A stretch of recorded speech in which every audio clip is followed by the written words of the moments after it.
Guests today embody those leadership qualities and innovative approaches that Kathy LaTour and Shirley Eichenwald Mackey have always demonstrated. And I would like to just take this time to recognize Kathy LaTour by asking her to please stand as we give her a round of applause.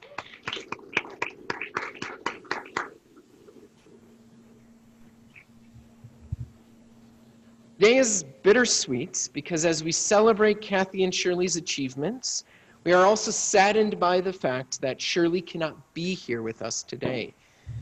Shirley passed away earlier this year on April 10th. Therefore, today is special in that we get to celebrate the great life that Shirley has lived in all of her contributions. To commemorate Shirley, we asked her daughter Jill Cornwell and her son Scott Lee Eichenwald to welcome you and share a few words about their mother.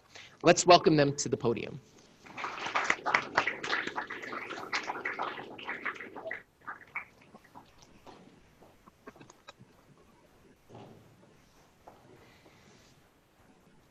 Good afternoon. It is my pleasure, our pleasure, to welcome you all to this event, to this forum that my mom was so honored and proud that that the college chose to recognize her and her colleague and really, really good friend Kathy when they retired. As David said, back in 2012. My mom, many of you probably know her. A few of you maybe don't, other than her name maybe have been on a book that you've read, but most of you probably have met her and know her and know that she was dedicated to the college. She was dedicated to the profession, and she was a lifelong learner as well as a lifelong educator. And to have an opportunity like this for the college to annually commit to bringing someone in to make sure that you all, the students that are here and the other people who are in the area and in the profession, are able to hear from other leaders and other innovators and become inspired to do good work. That made her extremely proud. It's hard to be here without her, I'm not gonna lie. But she would be so thrilled, and she is so thrilled that this will continue to be her legacy ongoing. So yeah, thanks for all coming. I have a little bit of a frog here, sorry. Well, there isn't, Jill said it well. I'm not gonna repeat everything Jill said. But again, I wanna thank you all for making however long of a trip you had to make to get here to be part of this event. My mother, along with Kathy and everybody at the College of St. Scholastica, specifically within the health informatics program, you know, I was kind of raised here in many sense. Both Jill and I this is our undergraduate place where we got our degrees. It pretty much is our home. We love it here. And I'm fortunate enough to not only have be the son of my mother, but I've taken her legacy to bring myself into teaching. And I've taught here at the college for going on 15 years as an online adjunct in both HIM and CIS, Computer Information Sciences. I was honored enough to be asked to be part of the new edition of the textbook that's coming out. So again, I'm very happy to stay connected to all these great people, this great college. And I really appreciate all you guys taking time to come here today and to help recognize my mother and Kathy and just all the wonderful people at the college and this wonderful program. I work within healthcare. I'm an engineer within medical device. And again, this program is renowned. And that, again, not to be biased, as David said, but it really is the I guess they've heard many times, the Harvard of health information management. So thank you.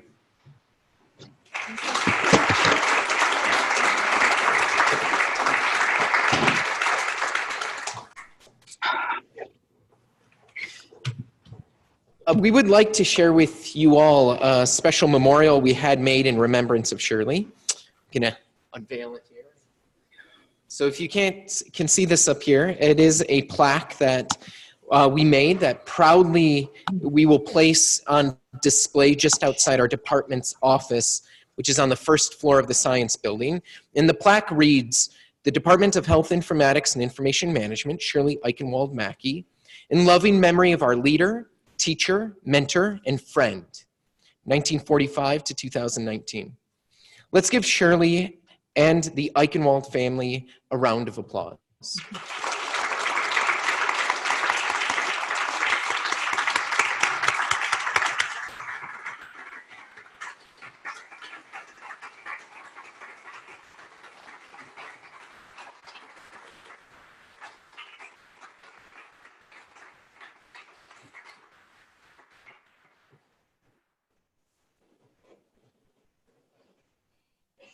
Today, I am very happy to welcome Janine Kamath to CSS to share her thoughts on healthcare innovation and the role she has played in moving us forward.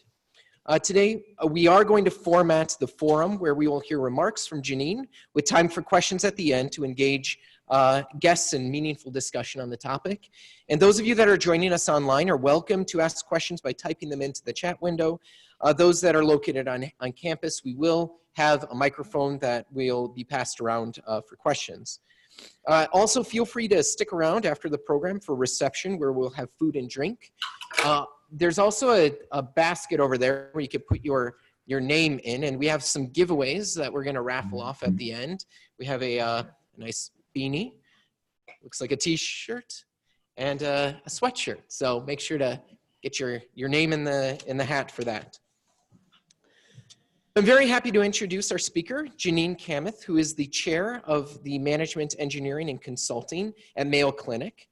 The Strategic Consulting and Engineering Resources in MENC, the Management Engineering Consulting at Mayo Clinic, are responsible for patient-centric systems analysis, design, and implementation, re-engineering core processes, and enabling business strategy, project management, and business transformation. Prior to joining Mayo, Janine was a manager in 2 large pharmaceutical companies. At Mayo, she has supported and led multiple initiatives related to Mayo's digital environment, facilities reintegration, operations optimization, systems reengineering, care model design, business development, and Mayo's quality, safety, and service program. Janine is the president of the Association for Internal Management Consultants and a member of the Informs Roundtable. She was one of the course directors for the Mayo Clinic Conference on Systems Engineering and Operations Research. Janine has presented at national and international conferences and educational programs. She has published in peer-reviewed journals, authored chapter books, and has a book on the legacy of management engineering consulting at Mayo Clinic. Janine actively participates in a number of external professional organizations, academic institutions, and has received multiple awards and professional recommendations. Originally from India, Janine moved to Rochester, Minnesota in 1991. Her husband, Patrick, is a gastroenterologist and hepatologist at a Mayo Clinic. Her 2 daughters, Mariel and Amika, are a great source of inspiration and constantly renew her sense of wonder. Janine also enjoys traveling, entertaining, music and theater, community volunteering, and spending time with extended family. And Louis, the Kamath pet, is the top dog in the family. So let's extend a warm welcome to Janine.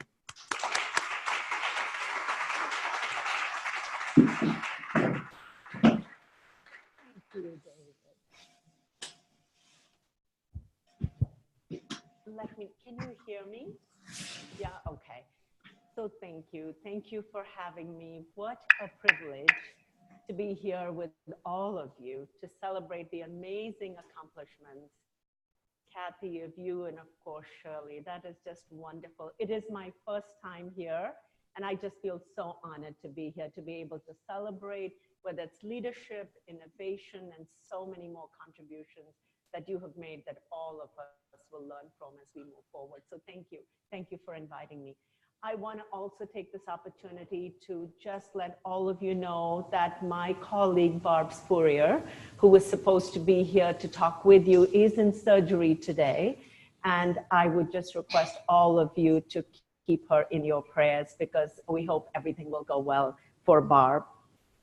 To the Eichenwald family, I am so sorry for your loss. Your mother just seems like a tremendous person, and we will think of you very specially as we walk through this lecture. And I'm sure she will be hopefully smiling at the end of this entire evening to recognize all that you are bringing to this school, to this profession. And I'm sure that was her dream as well. So it was lovely to know you and to meet you. And we're so sorry to hear about your recent loss. I'm really hoping that in the next 45 minutes or so, I will be able to share with you some of my own experiences and learning in this profession. But what I'd really appreciate is that we have a good question and answer and dialogue session, because I know through your comments and thoughts and your experiences, we'll all learn as much, and I would as well. So I'm so appreciative of that. So let's keep it open and really keep it interactive. Plus, I don't want you to fall asleep on me. All right. Thank you to Danny. Danny, where are you? I couldn't do this, so stay close, Danny. All right, Danny, you should stay close. This thing is not moving. Yeah, left and right arrow. Okay, no, up and down. It worked. All right. So what I'd like to do today is to really encapsulate my presentation in this quote that I think so speaks to us so much about innovation and leadership, etc. The world clearly needs dreamers, and that's the connection we often make when we talk about innovation. But we also know that in addition to dreamers and doers, what the world really needs is dreamers that do. And from what I understand and have read about Kathy and Shirley, it seems like they were dreamers that did, and that's why we're all here today. So the world really needs dreamers that do.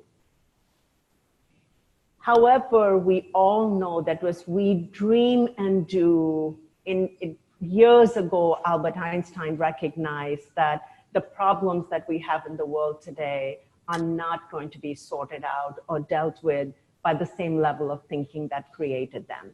We've got to be able to think differently. We've got to be able to think in an innovative way. This whole piece of innovation and innovative leadership need to come together so that we can think differently. I want to take a step back from here and just work our way through a little bit of what does that mean at a more global level. And some of you may have already seen this, but when you think of the 2020s, or the decade that's almost closing in on us here, huge, it was the decade of the big ideas. We've seen what climate change has done and the impacts all over the world. We've looked at the empowerment of women at a stair-step way, not just in an incremental way, but everything that has happened. We've seen what's happened to economies around the world. We've seen what's happened to disease and things, new things that have come up. That some of you might have seen recently in the press that in China, they think they have a resurgence of the plague. I mean, just so many different things, good things and not so good things. But we also have things where we have malaria being treated across the world, immunizations for children. So a lot of very good things happening, but a lot of huge opportunities all over the world for us to think differently, for us to think in a way that's really innovative, and how are we going to handle these things moving forward. I also wanted to take you a little bit to the 2030s. You can see some of the trends that are going to impact us, not as significant a growth maybe in population, but still population growth. Mobility that will happen in very different ways across the world. You can see, I thought it was very interesting when I saw this about just looking at the poverty levels and what's going to happen there. Significant increase in military spending. Healthcare issues like obesity and really new bugs that we're seeing all over the world that are going to be harder and harder to treat. And above all, a tremendous revolution, as all of you have seen, and Kathy and I were chatting about it a little bit, the revolution in technology and digital transformation, something that's really going to happen at internet speed faster and faster. So what does this all mean? It seems overwhelming to us. It seems like, you know, what am I going to do in this space? I can do my little thing, but this does seem overwhelming. However, I just want to summarize for you in this VUCA, often we use the word VUCA, which is volatile, uncertain, complex, and ambiguous world. I just wanted to summarize some of the critical things that will happen in this environmental scan. Clearly, market forces, consumer factors all around us, we're hearing about the consumer is going to really drive what we do as all of you move into your jobs or your careers moving forward. Rapid changes in technology, we talked about it, and then clearly issues related to, I mean, this is all expensive. Where is the money really going to come from, and how are we going to work through this? So in that time of uncertainty, ambiguity, etc., I want to position to you that there is tremendous opportunity if all of us can partner and come together. In my mind, hope is really important for all of us. So I want to show you this video, which is really quite exciting.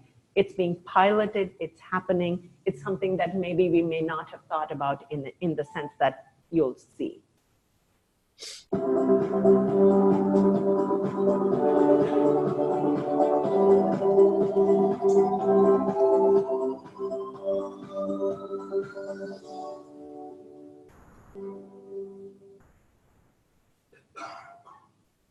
Okay, the entire video did not play, and I'm not quite sure where that happened. Let's try it again.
I'm not sure how it is here, but I can tell you parking is a gift that keeps giving. So it's just something for us to keep in mind in terms of the possibilities, the hope, what we can really do as technology unfolds, and us having that partnership.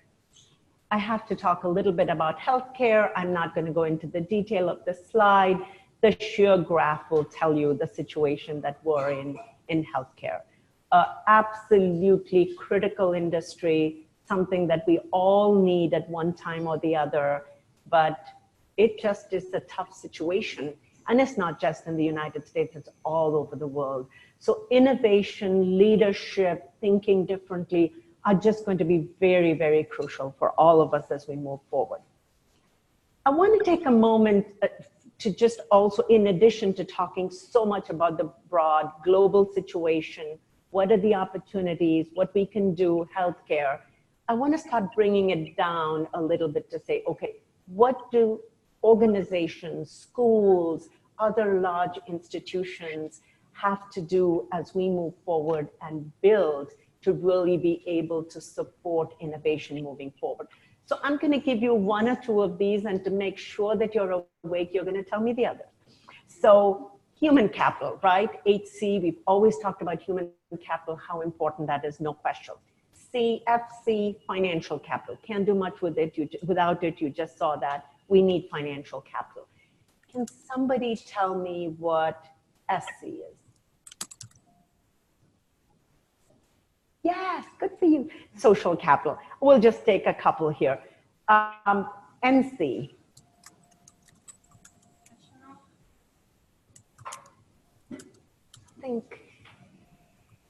Think technology, somewhere there. It's okay, network capital. As we look at building relationships across the world, network capital is going to be so important for organizations to really be building. PC is political capital. I know you're going to believe me on that one. TC, what do you think TC is? Something in that realm? Somebody said technology. Think data. Trust capital. This has become a huge issue, and I don't have to tell you more, whether it's Facebook or Cambridge Analytica or it's anything else. Trust capital, and you might have seen even Mayo Clinic in the news recently with our signing with Google and all of the questions that are coming up, not so much with Mayo and Google, but other organizations. But trust capital has become huge. And the last one you all know is innovation capital. So I just filled out a few of those bubbles. Organizations are really having to strengthen their capital. And when I say capital, it's the assets that they have in a very, very broad and comprehensive manner. Coming then down to the individual, all of you are working in different spheres, studying, doing different things. And here we've seen IQ, EQ, the emotional quotient, really important. Well, let's take a moment and just, what is CQ? What do you think CQ is? Who are we doing all our work for? The customer. Right, thank you. It's the customer quotient. DQ. Dairy Queen, say it. It's the digital quotient, right? As all of us go out into the world, but Dairy Queen sounds good. T sounds better to me right now, but that's okay. We all need the trust quotient. Our customers, our colleagues, our friends, our family, everybody needs to trust us. And I want to take a moment to talk about this. It may seem really soft, but I'm going to talk about it. What do you guys think is LQ? Thank you.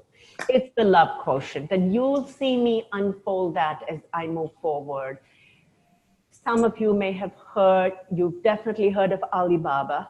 Perhaps you've shopped on Alibaba, but the chairman of Alibaba, Jack Ma, was the first one who talked about the love quotient when he was asked at the World Economic Forum as to what do you think really makes your company different and why have you grown exponentially? And he talks about the whole piece of the love quotient, not just internally with your staff, your leadership, but really how you need to stay in love with what you're doing. And we'll talk about that a little bit, but I wanted to bring that up. So multiple different things that are needed globally at an organizational level, at an individual level.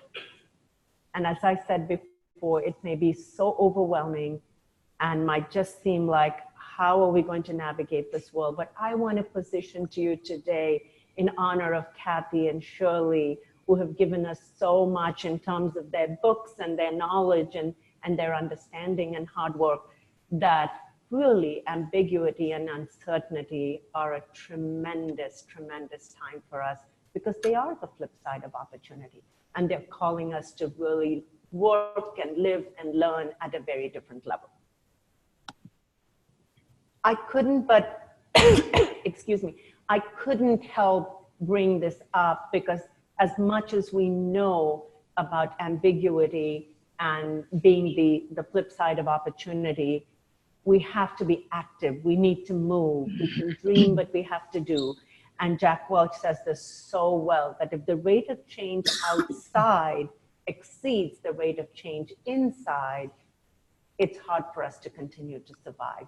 We've really got to accelerate so the rate of change inside is way ahead as best we can, at least keeps up with the rate of change outside.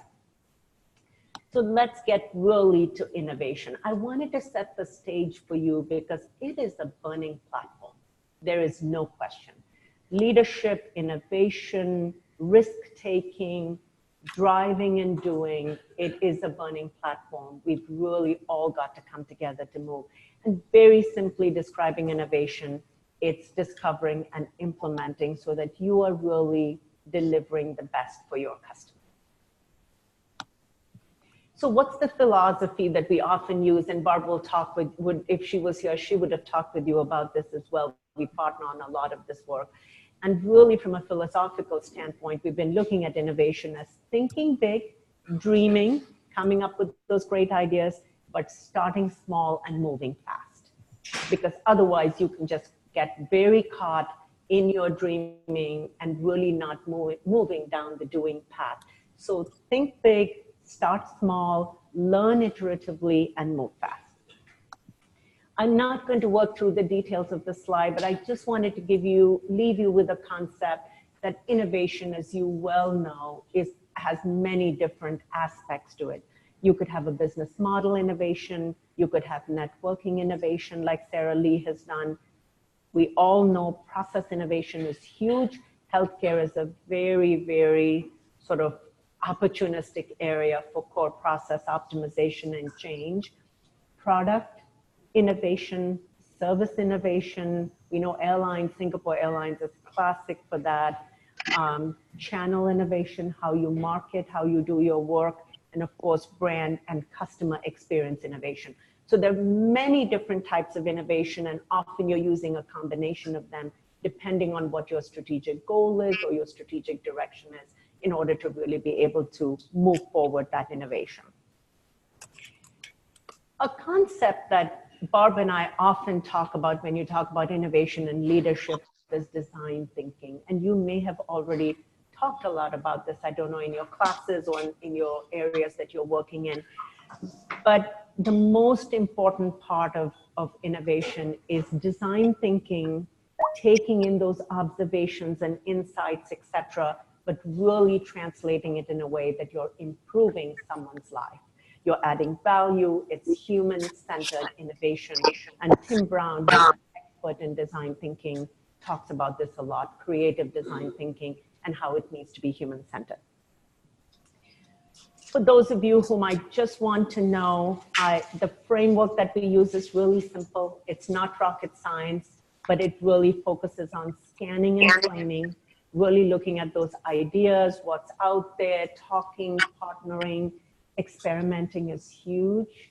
Piloting, doing dry runs, just experimenting. It's okay to fail, but at least you've learned something by experimenting. Prototyping is really big because you don't want to take something into production before you've at least had some opportunity to prototype it. And then of course, production and implementing. So a very simple framework that I just wanted to share with you. But a great learning that we have had as we've worked a lot in innovation is that what we often want to do is to quickly jump to solving the problem. And I think the trick really is in taking a step back and trying to really find the real problem. Because often we don't find the real problem. We're running after something else that someone thought was the problem. And that takes us down paths that are wasteful. So really, as you work in your different spheres, convergent thinking comes to us naturally. It's where you really want to focus on is divergent thinking. How can you really think very differently? And I tell my team at the Mayo Clinic that my learning often is very tangential. I will try to read National Geographic to learn something where I'm struggling with. Like, okay, what happens in nature? How do things like this get sorted out? Very tangential. I always read the in-flight magazine on Delta Airlines. or any airlines I'm on, because I learned so much about food or best places to go. And I think of, okay, how can some of that really enable the work that I do?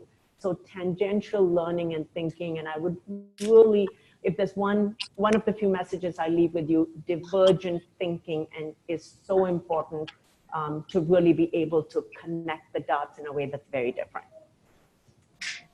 I just want to share with you, and some of you might also know this, but in a study that was conducted by George Land, and he used a test that was used by NASA on creativity, you'll see that when they tested 5-year-olds, they found that they were at 98% from a creativity standpoint. And you would, to some extent, you would expect that. Among 10-year-olds, it dropped to 30%, 15-year-olds, 12%, and adults, it's more like 2%. And you can see how conditioned we are by our learning and how much harder we need to work to really be able to innovate, to deal with those global, local, regional problems. But there's hope. Only 2/3 of our learning, one is we know that we're born really innovative. 2/3 of our creativity comes from genetics, genetics, but we still have 1/3 where if we can question and observe and experiment and challenge the status quo, we have a lot of opportunity on that front. What are some of the things that you might want to do to become innovative? Clearly, having the right team matters, right? It's important to have the right team. What might be some of those roles that you want to think of in that right team? You need people who are visionaries, who can generate ideas, think big picture. We talked about design. We need technology people for sure. We need people with network capital who can have relationships and connect the dots. They can be good communicators. We also need people who are willing to take the risk to remove those roadblocks. And we need people who would be able to forecast and do analytics and do all of that kind of stuff. So really, you need multiple roles on your team when you're working on innovation, and you also need multiple disciplines. I just talked about tangential learning. It's amazing what you can learn from different disciplines. And you'll see whether it's project managers or computer programmers or nurses or physicians or marketing people or anything, all of them will bring different perspectives to innovation. I threw in one slide for you that organizational innovation is also really important. How do you architect innovation in a disciplined way into your organization and leadership? And at Mayo Clinic, what we do is we have architected it very deliberately. We know we have different departments, as you can see from the vertical pillars here. But when you look at the patient-centered core processes, we have architected the innovation, the leadership, the connections in those horizontal connectors. And you'll see, be it medication management or access, we have a lot of work still to improve our access, and a whole bunch of other connectors like that. So we've architected it into a model that is three-dimensional, but is patient-centered in addition to really enabling our different clinical and health information. My apologies. So it's really key to architect it into the organization as well. Two quick examples for you so that you can start to make the connections. One of them is for those of you who, no, I'm teasing you here. We know pregnancy is not an illness, it's the ultimate expression of wellness. Yeah, we'll see so how it goes. We just, I mean, the weather the way it is, you know, pregnant moms trying to come back and forth, scheduling appointments. We said, let's try something different. So we created a number of experiments and included in them home monitoring of moms. I'm envious. Allowed them open access. Come when you want to come. You schedule this monthly kind of thing. Come when you want to come. They're patient-driven appointments. Yeah. The experience is tailored depending on the patient, the mother, the situation with the baby, the family, etc. And we also created these appointments. We'll have a good holiday if I don't see you. If you really are not able to come in. And it was amazing what we really, the impact was just significant. The moms loved it. They felt safer in the environment. They came when they needed to or just talk to their obstetricians. We were able to open up appointments for those who really needed to come in a much more agile manner and quicker. And this was just a tremendous blending of technology, customer, and providing healthcare perhaps at the most special time in a family's life. So it was really a good example. I want to take 2 minutes to share with you about Delos, another experiment that really Barb is running, so to honor some of the work that she's doing. Delos and Mayo are really looking at how can we innovate in the space of wellness and making that human-centered. So what Delos is, it's a real estate innovation organization that is looking at, and especially for us, people spend so much time indoors, right? And when the weather is the way it is, we're just inside all the time. So in residential, office, and independent living settings, how can we really innovate and how can we transform the human experience, including the health aspect? So that's what Delos is doing.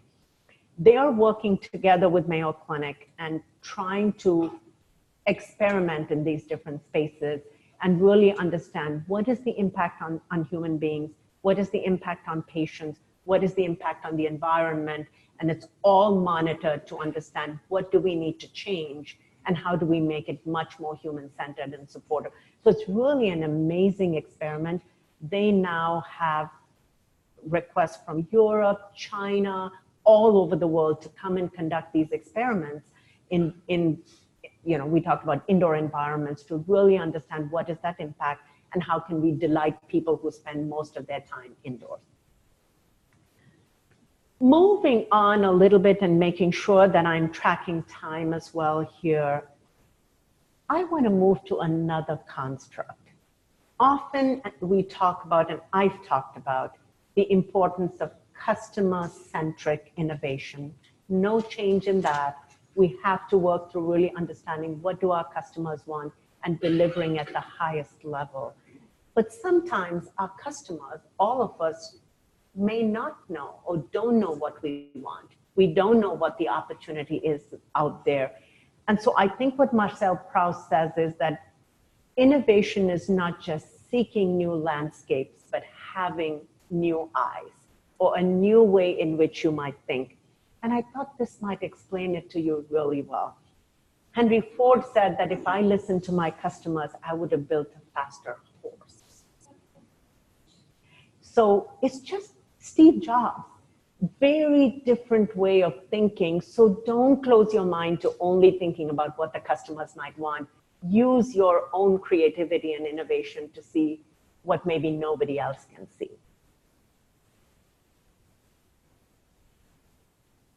And as all of us know, that's sometimes hard. However, many things have been done that we thought were impossible to do. Whoever thought people would be able to go to Mount Everest 7 times, and Ed Priestess did that. So just so many things that were impossible to do. Kathy and I were talking about the cell towers and the cell phone use in the remote parts of Africa and India. I mean, it's unbelievable how they function. And who would have ever thought that that's what you were going to see one day, where all their connections and interactions were using technology in the remotest parts of the world. So here's one for you. Do you think it might happen?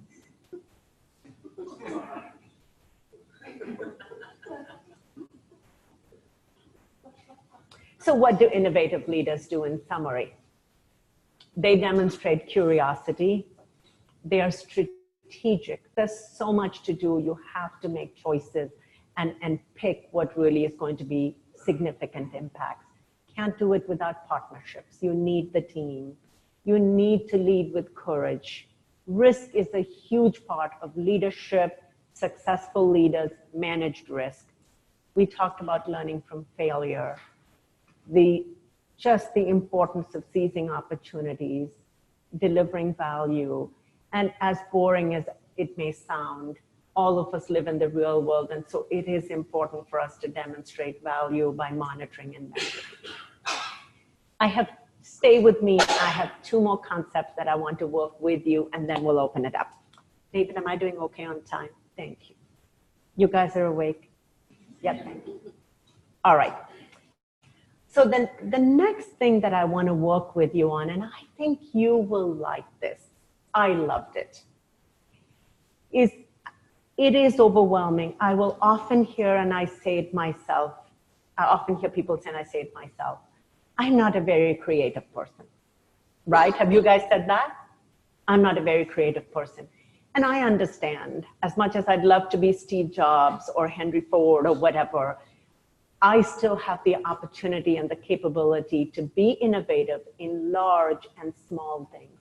So what I want to position for you today, like Mother Teresa did, says to us here, is often we feel like we can't do it, it's too big. What is my little drop going to make a difference? So I won't do it. But she clearly has not just dreamed, but did. And I had the significant blessing of being able to meet her, that every drop is important, because if you don't put your drop in there, the ocean, Lake Superior, will have that one drop less, which is a very precious drop from you. So just make sure that every drop that you have counts and that you put it in. I want to share with you a story that I would never be able to share as powerfully as the video will share for you, how one drop changed someone's life.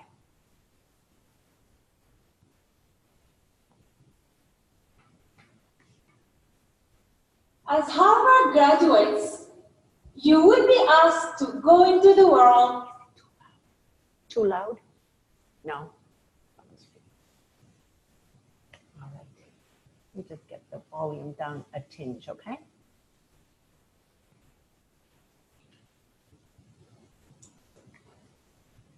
As Harvard graduates, you will be asked to go into the world and do the most you can do. I am here to ask you to do the least.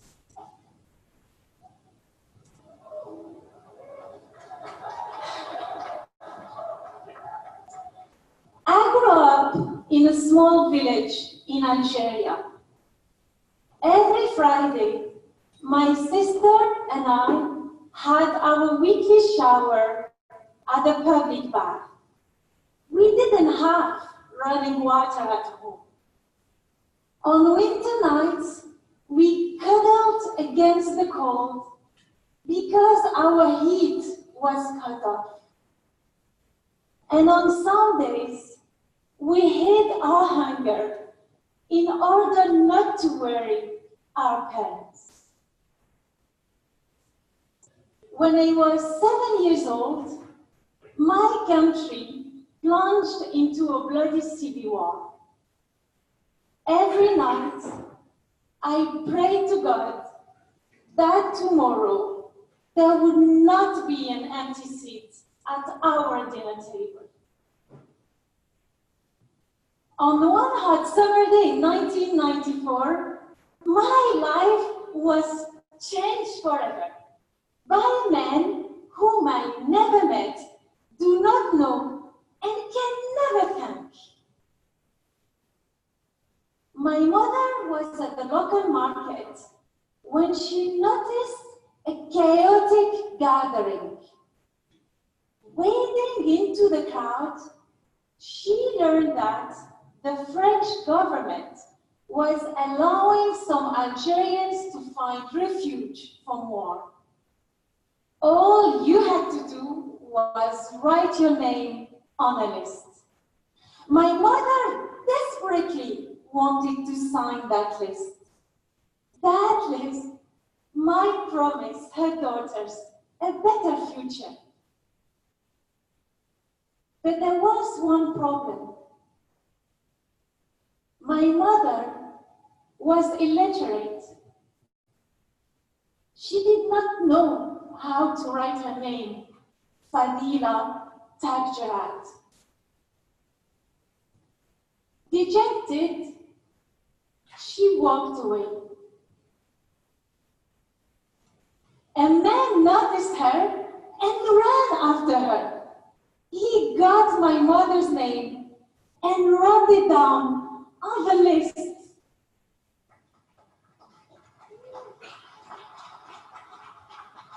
A few months later, my family was fortunate to immigrate to France. I was sad to leave my beloved homeland, caring neighbors, childhood friends, and extended family. But I knew that bright opportunities awaited me.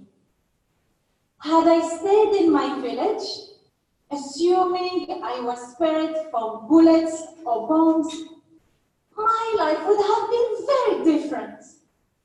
I would not have become the first woman in my family to graduate from college, to work and live abroad. I would not have had the chance to call Harvard my home this past year.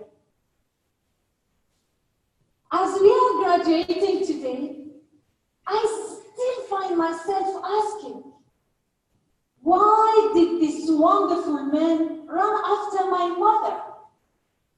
A simple gesture of writing a stranger's name on a page offered an entire family hope for a better life. He will probably never know the difference he made. But from the small seeds of his goodness have grown fruits of prosperity for my family, myself, and everyone whom we touch. I now have the ability to shape my world. But this ability was sparked by one little encounter which lit up the course of my life. So that is the real power. The power of little things. The least you can do can bring true change. So I couldn't resist sharing that very powerful video with you, just because it demonstrates very really that somebody's dreams were achieved by a very simple task that somebody decided was important to do. So I just wanted to share that with you. As I close here, there are 2 or 3 quick things for you. Once again, this picture just is so sweet, and it just keeps reminding me of how, you see things with different new eyes, see it in a way that somebody else has never thought, and selfies give joy to everybody. Don't stop learning. This is what I want to share with you here as I start my closing. There's so much to learn, so much to research, and just keep your mind open and learn from the smallest of things and the largest of things.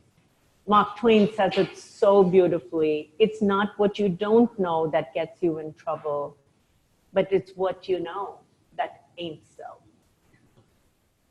And how often have we been in that situation where we think we know something, we think we know the solution, and really it's something entirely different because of the assumptions and the preconceived ideas that we've had. So ending with the entire piece of innovation, leadership, whatever we do in our life, being the most important thing that I would like to put forth to all of you is, be it technology or anything else, it's all means to a single end, and that is to add value and make a difference, substantial difference, a happy difference in the lives of people. And I want to end by sharing with you a really powerful video by Tim Cook, the chairman of Apple Computers, to the graduates of MIT, where he talks about how important it is for all of us, not just to be touching likes, but really lives. And he puts it so powerfully that I just think you will enjoy it. Last year, I had the chance to meet with Pope Francis. It was the most incredible meeting of my life. This is a man who has spent more time comforting the afflicted in slums than he has with heads of state. This may surprise you, but he knew an unbelievable amount about technology. It was obvious to me that he had thought deeply about its opportunity, its risk, morality. What he said to me at that meeting, what he preached really, was on a topic we care a lot about at Apple. But he expressed a shared concern in a powerful new way. Never has humanity had such power over itself, yet nothing ensures that it will be used wisely. Sometimes the very technology that is meant to connect us divides us. Technology is capable of doing great things, but it doesn't want to do great things. It doesn't want anything. That part takes all of us. I'm not worried about artificial intelligence giving computers the ability to think like humans. I'm more concerned about people thinking like computers, without values or compassion, without concern for consequences. The internet has enabled so much and empowered so many. But it can also be a place where basic rules of decency are suspended and pettiness and negativity thrive. Don't let that noise knock you off course. Don't get caught up in the trivial aspects of life. Don't listen to trolls, and for God's sake, don't become one. Measure your impact on humanity, not in lives, but in the lives you touch. Not in popularity, but in the people you serve. I found that my life got bigger when I stopped caring what other people thought about me. You will find yours will too. Stay focused on what really matters. So I end with a couple of slides here. For us at Mayo Clinic, over and over, and those of you who have experienced us will know the needs of the patient come first. And I want to position to all of you that leadership and innovation, things that Kathy and Shirley have so championed, and they're with such a rich legacy, is not just doing what you love, what you're passionate about, but it's staying in love by doing it over and over and over. So in summary, as I close here, I just want, if you would take a few key messages, if they would be of value to you. Dream, keep dreaming, yet focus on doing. Because if you don't bring that differentiating value to humanity, it's not going to be of much use. Build that discipline of innovation, because it's not just something which happens randomly. You need to keep building the discipline. Unleash creativity and design thinking. You will need design thinking for innovation. Co-create with customers, partners, team members, colleagues, students, and faculty. Co-creating is just so key. Provide a culture where you can experiment and prototype and learn. And it's fine, it's okay to fail. You learn so much from it.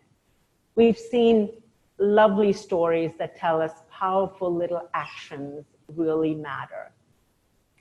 And whatever you do, thank you, Kathy, for giving us that North Star, so to speak.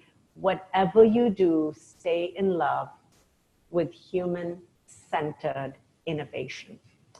Dr. William Worrell Mayo, who was one of the founders of Mayo Clinic, I even till today, when I read this quote from him, it just shocks me. He was a surgeon, a physician, and he's challenged in the 1930s the entire Mayo Clinic and beyond, his colleagues, where he says the aim of medicine is to prevent disease and prolong life.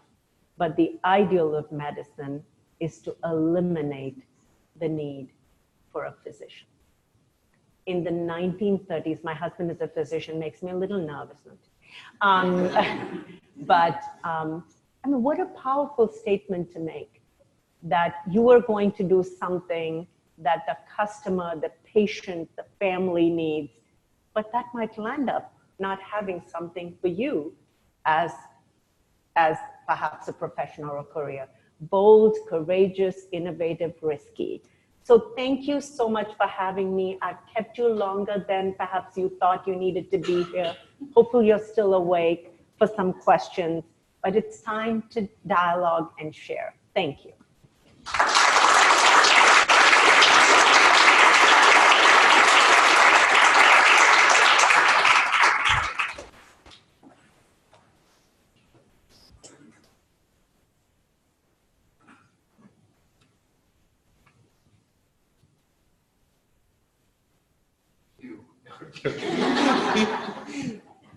So I'll start with the question. There's one there, I think.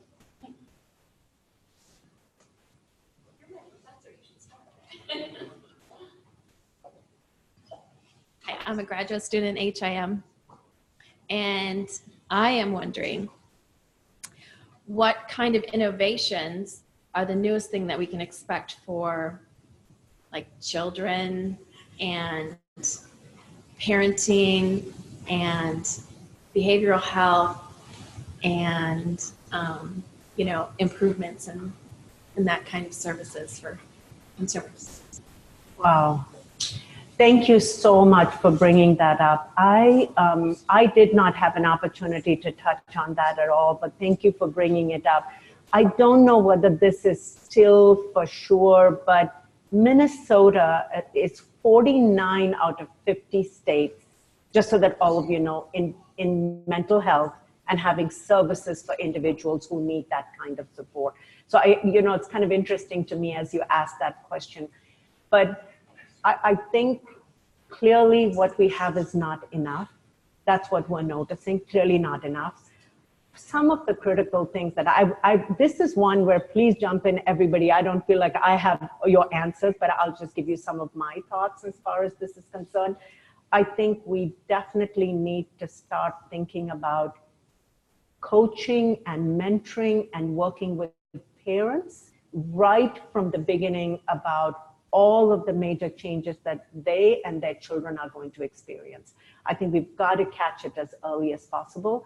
I truly feel that all of us in partnership, healthcare organizations, educational institutions, schools, need to be bringing in a lot more support for our children. It is so hard to get counselors, it is so hard to access these services, but to bring that as needed from a young age.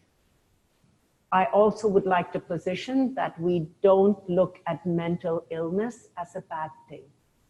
We need to be open and transparent about it and then look at what we can do to help, to heal, to support.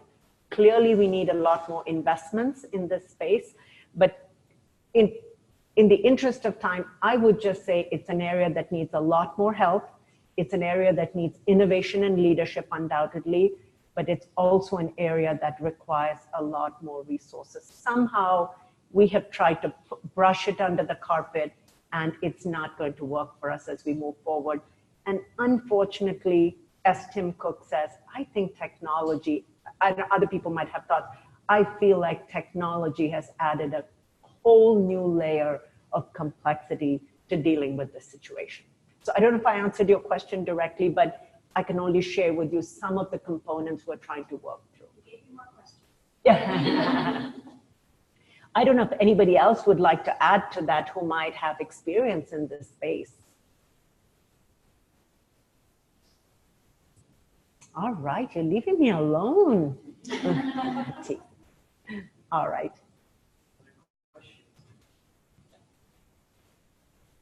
I have a question. So you suggested an approach to think big, start small, move fast. And I know many of us who have worked on projects, you tend to view not necessarily the opportunity, but the barriers to that opportunity. Sure. So how do you overcome kind of that mindset? what based on the experience that we've had, David, what I'd say is sometimes what you have to do is it's okay, depending on the situation, depending on the issue, depending on the project. Sometimes what you might have to do, there isn't a single recipe every single time. Sometimes what you might have to do is if it's emergent or if it's going to cloud your ability to be able to think big, go ahead and deal with some of the things to bring the situation to a level where you can start to think big. So often what we've seen happens is there is an emergent situation or things are just not going well. Somebody's really upset and you go there and you tell them, let's just sit down and chat for the next 4 weeks. You know, I'll meet you. And they just go crazy because they're like, no, this is a problem. I've got to sort it out. So I would just position to, great question that David has asked, whatever you do, look at the opportunity to be able to step back and dream and think big. It's really critical. The divergent thinking, that should always be our first way of thinking. However, if the ground is not ready, the ground is not at a stage where people are willing to listen to you about thinking big, do what you need to do first to calm down the situation and then take your opportunity to move forward with thinking big. And there might be some situations where you may say, you know what, I'm just going to take care of it and be done. That's okay too. But try to leverage every opportunity to be able to bring a different way of thinking and a different solution that might be more futuristic than just taking care of the problem for today. David, does that answer your question? Perfect. Thank you. We'll end on 3. Who's going to take? Oh, go ahead. And I'm teasing. I liked your comment about we're oftentimes solving the problem and it's not really the problem. I think in our experience, you know, a lot of fixes I think through in my healthcare career is we think we're solving the problem. So making sure to take your words of wisdom, I think, in taking that time to really find out what the real problem is and then make sure that you're getting to that. And I think that as we have innovation, I think of things like the Minute Clinic and, you know, the first step was it really solved a lot of problems for the parents. But what we didn't think about is the health information. It didn't flow with that family. So I, as a mom, at first thought, oh, this is great. But then when I realized my kid's record, the next time I went to my visit wasn't updated. Now they've, I think, overcome those issues, but I just think health information has a huge influence on solving problems and is oftentimes not thought about. Absolutely. In innovation. Critical. And, you know, as you're moving to thank you for the point, and as you're moving to a much more global, mobile world, I think your profession of health information and informatics, David, as you brought up, is going to be crucial. It's very, very important because people are going to expect it. That I want to be in China or India or Africa, and I want to be able to access my health information because who knows what might happen. I might slip and fall or whatever. And it just is, the barriers are huge. So just as our customers, our patients, their families become a lot more mobile, working all over the world, they want to be able to have health information be much more dynamically transmitted to them with all the privacy and security and accuracy. We can't forget that. One more question? Anyone else? Can you speak a little bit more about the Mayo Clinic decision to sign with Google and what that means? Because I saw that in the news and I'm just curious. I'm a Master's of Social Work student, by the way, so I'm leaping out to this new topic. No, thank you for asking. And it is, you know, it's a sensitive topic. There's no question about it. So I'll share it with you to the best of my ability. But our new CEO, we have a new CEO who joined in the beginning of 2019, and he's very, very thoughtful. He wrote the book on innovation, so you know where I'm going. He really wants us to think big from a standpoint of making a difference in healthcare globally. And clearly for all our health information individuals here, we're thinking leveraging technology, etc. So in that whole vision of the future, I mean, we all know data is such a crucial way by which we're able to really look at patterns of diseases and genetics and you name it. So the dream of the entire board was that, and they're dreaming about it right now too, we can't do it ourselves. Our core competency is to deliver the best healthcare in the world on multiple fronts. But we're not data people, we're not technology people, that's not our core competency. So really the thinking is, as I mentioned to you in innovation, how can we partner with leaders in different fields and then really be able to deliver on this vision that they have?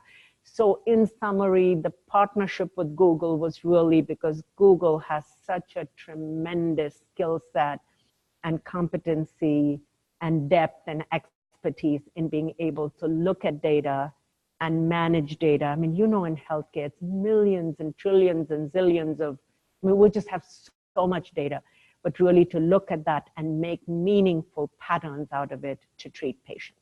That's the thinking, but in all transparency with all of you, and Dr. Farrugia himself, who's our CEO, would say it, of course we're concerned about and are very deliberate about safety and privacy and being able to really have our patients trust, the trust quotient, the trust capital. So it's really to enable the future of healthcare while being very, very thoughtful about the trust that our patients have put in us. And I just want to emphasize that it is uppermost in his mind and he reminds us about it over and over again. So we're going to do our best and we want to maintain that trust. Thank you for the question. I think there was one more here. Did you have a question? No, okay, sorry.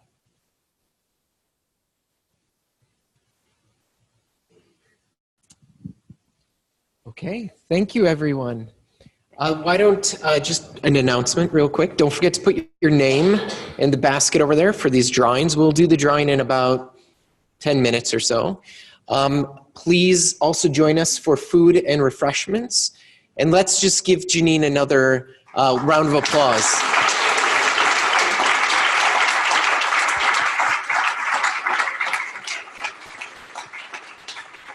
And thank you to all of you for attending tonight. Thank you.